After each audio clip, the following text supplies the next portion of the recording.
So we're going to take a closer look here at the new Gen 7 cat tourniquet. This is made by North American Rescue. It's got a couple of new features here that are hopefully going to make it a little easier for application, and we're going to go through those for you.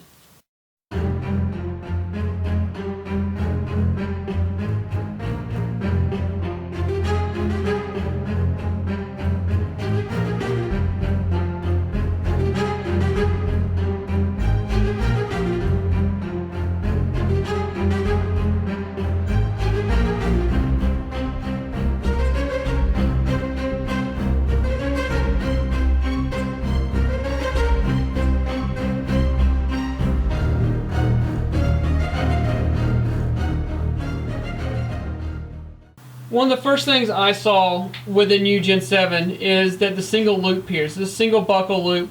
Before you had two loops here that if you were going for a lower extremity that you would actually weave this through both sides. For your upper arm they said you could still come through one. So now it's only one buckle. It makes it easier for application, for easier training. So no matter if you're using this for an arm or a leg, it's one single loop.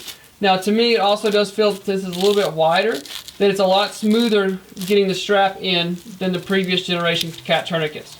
So here's the difference here. You can see the one buckle versus the dual buckle here on the previous generation cat. If you were going to apply this to a lower extremity, then they'd want you to feed through here.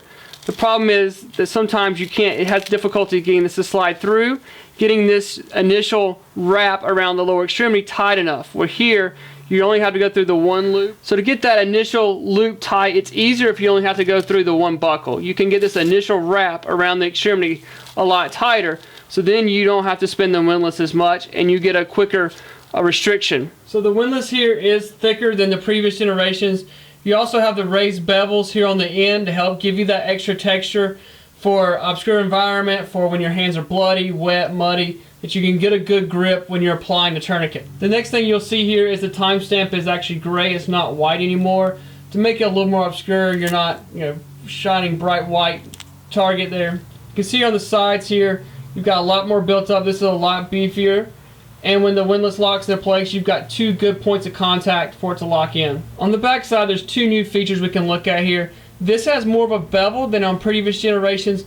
When you do tighten the tourniquets up, obviously you can get some pinching in there. So they did smooth out this to kind of prevent or to reduce the pinching effect. On the back plate here, now this was printed, now this is actually injected molding into its part of the back plate to help with counterfeiting.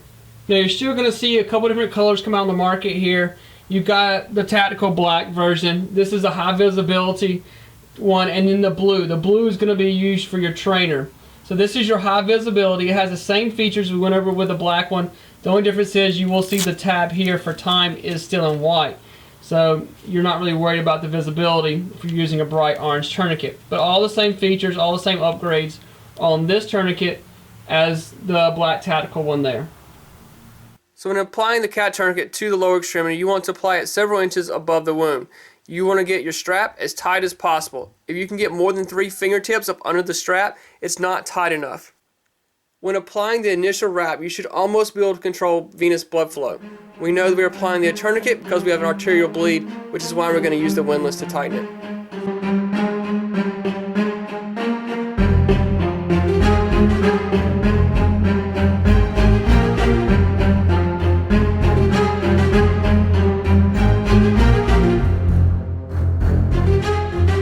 Turn the windlass until bleeding is stopped. If you'll apply the rest of the tail of the strap over top of the windlass into the clamp and then put the timestamp on, it will help secure the tourniquet.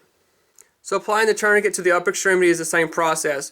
Put the tourniquet several inches above the wound, get the strap as tight as possible. You should not be able to get more than 3 fingertips up under the strap initially, and then tighten the windlass until bleeding is controlled. Once you have bleeding controlled, you can put your strap over top of the windlass and then secure your timestamp. So to recap the new features, I'm going to show it side by side with the Gen 6. This is the Gen 7 here. So you've got the single loop buckle here. The windlass now is going to be thicker. You've got the raised ridges here instead of the contours as well. Gray timestamp, white timestamp. The wings here on the side are a lot beefier than the previous generation. Comparing the back side of the new tourniquets here, this is the Gen 7 here. You've got the more contoured look here as well. This is a sharp edge. This is more contoured This is a printed back plate, and this is injected molding back plate.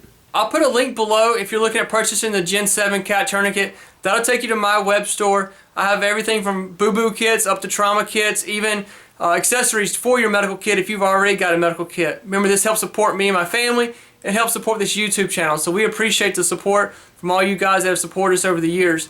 Thank you guys for watching. You never know when you'll be the first responder.